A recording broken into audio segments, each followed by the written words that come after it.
Now let's look at the alternative script. This is the one you can use either one, of course, but if you're running a Mac that isn't capable of running the first script, this is kind of the plan B, the script that you should be able to run with no problem. Let's head back over to the D2L page. Here we are. And the second script is down here. It's a little bit shorter. And you're going to, this one doesn't use the Census API at all. It relies on the you manually downloading the data from data.census.gov. Remember doing that earlier in the semester? You go to data census gov like that, and you choose advanced search, and you go with geography at the county level, and let's see, choose Tennessee here. There we are, and then maybe all counties in Tennessee. And then for topics, I've been through this enough to know that the rent data lives under the housing subheading with financial characteristics and then renter costs. And then you choose search. Okay, and there's the table for median gross rent by bedrooms for every county in Tennessee. And to download it, you would choose this download tables button, check the box like that, and choose download. Okay, and you can tell it, well, I want the 2020. I'll say, actually, we need the 2019 1 year estimate and the 2015 1 year estimate. Okay, then you would choose download CSV, and you would get this on your desktop in a comma separated value file, be in a zip file. You'd have to open it up and extract it and all that sort of thing. So I've simply done this part for you and given you those two files in this file right here. So you can go ahead and download that and just put it somewhere on your computer where you know you can get to it. I'll put it here in the desktop, on the desktop. Okay, and it's called TN Rents 2015 and 2019, and you would want to let's see, TN Rents 2015 and 2019. There they are. You'd want to double click on that. You have two files in there, rents in 2015 and rents in 2019. Just drag those out onto your desktop and then put these two files into the same subdirectory that you're working in R. In my case, this might be different on your computer, but in my case, that's the desktop, and I have a whole bunch of R projects. Let's see. I am working, this is using the Census API, I believe. Yeah, this one. Um, and you just want to get them here. Um, I've already got them here, actually. They're right there, but you would just take them and drag them in. It'll probably ask me if I want to replace them, which is just fine. Okay, so that's how you download the data that you're going to be working with and get it into the same directory as your script. Once you've done that, okay, you can go back to R and actually go back to the lesson page right here and just copy this script. Here we are, into a new R file, a new R script file. Just paste. And let's see, I'm just going to clear the environment out just so things will be a little less confusing. Let me get rid of these as well. Here we go. And then just run this.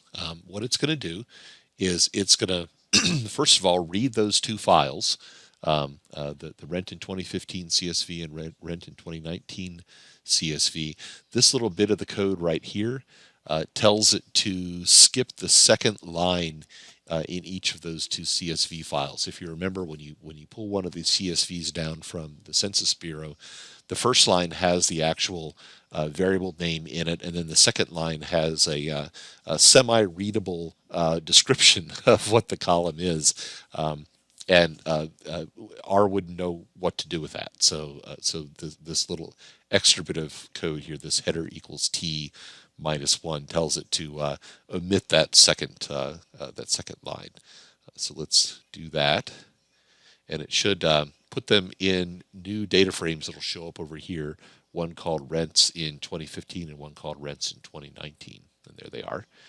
See if I look at them. There we are. Yeah, so you've got your median rent for all apartment sizes here, all home sizes, and the error margin, and then the rest of these are rents and error margins for 1 and 2 and 3 bedroom and so forth. And then at the end, you've got the GOID and the name, the county name. Okay, so that's that. This is the code that puts the two files together so that you have the two of them in the same place.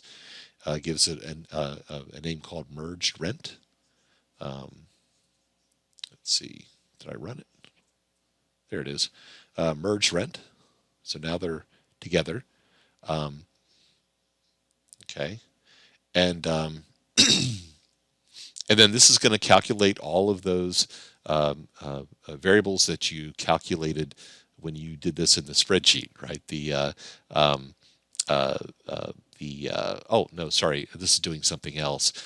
When you read the data file in this way, all of these values in here are they look like numbers but R still thinks that they're text. You know that if you look at this little code right here. See this CHR, that stands for character, not NUM, which would be number. They have to be numeric if we're going to do math with them. So we have to tell R overtly to switch them to numeric variables. That's what that function right there, that as numeric function does. So if I run all of this, let's see.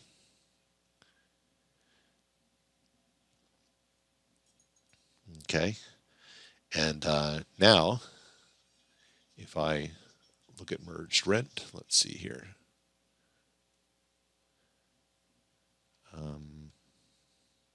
Oh, yeah, these are the ones. Yeah, see, it switched them to numeric. Those are the only ones that I'm actually going to end up keeping. All right, so this next bit of code deletes all these other variables that we really just don't need. These are all the estimates for the 0 and 1 and 2 bedroom units and so forth.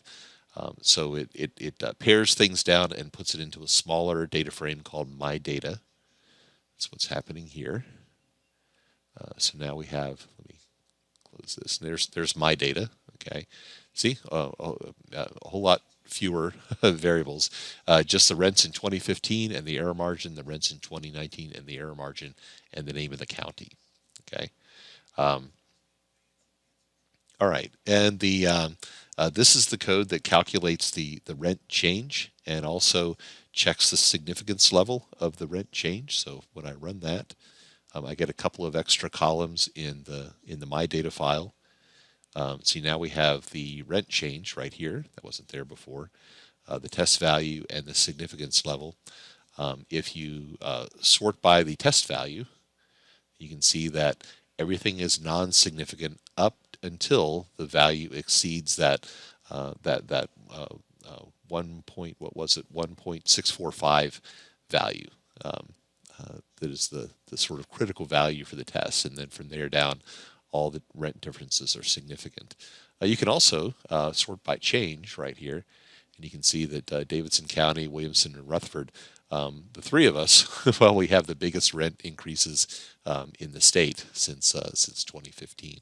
So big hint there as to what your lead might be. And then finally, this code just writes this data to a rents 2015 to 2019 CSV file, and that's going to show up over here in the files area. That's it right there, and that's the file that you can open up and either import into Google Sheets and make like a graphic or a chart of some kind, or in this case, what I'd like you to do is punch the data, at least the change data, the rent change data from that file into a Google My Map using the same downloadable KML file that you used the first time around. Let's see, where is it? Did I put it in here? If I didn't, I'll put it there, I promise. But that that KML file for showing the counties right around. There it is, the Nash area zip file. That one. That's the zip file containing the KML file that has Davidson and the surrounding counties, and you can edit that using the same techniques you learned earlier in this semester. Your goal, regardless of which script you use, is to make a map that looks something like this. Depending on which script you use, you'll have more or less data. If you use the first script, you'll have all the counties in Tennessee. Just zoom your map in and set the zoom level to about here. If you use the second method, you're not going to have this county down here. You'll also have fewer values over here. You'll just have the